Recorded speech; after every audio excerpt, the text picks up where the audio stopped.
There was a man sleeping under a tree, and right next to the root of the tree there were two holes.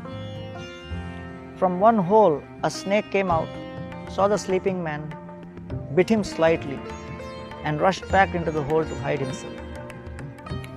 The man woke up, and then he saw what's going on. Hearing the scream of the man, the mouse came out.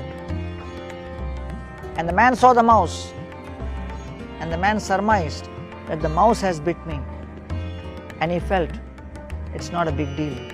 So the man chastised this mouse, and the mouse felt very offended. The mouse thought, I did not commit any crime, still I got chastised. The mouse thought, let me teach him a lesson.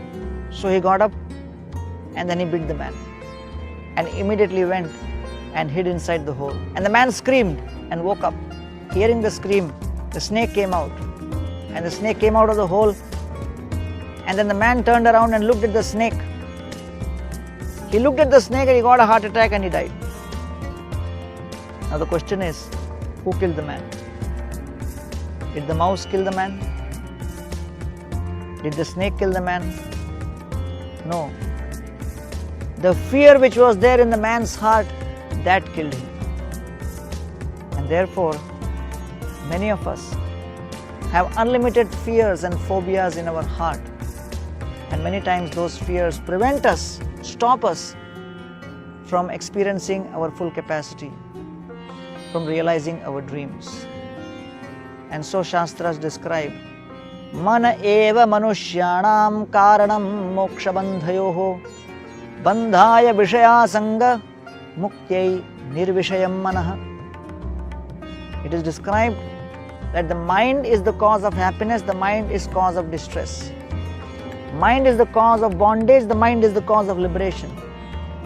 So if we control the mind and drive away and chase away our fears, automatically we'll be able to experience real peace, joy and compassion.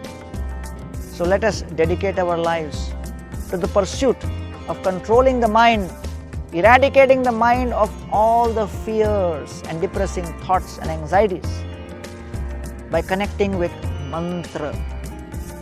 Mantra means that which frees the mind from its fear and anxiety.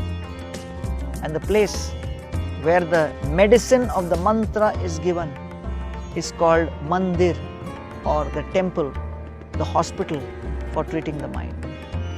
Let us take this seriously in our lives and experience our full power.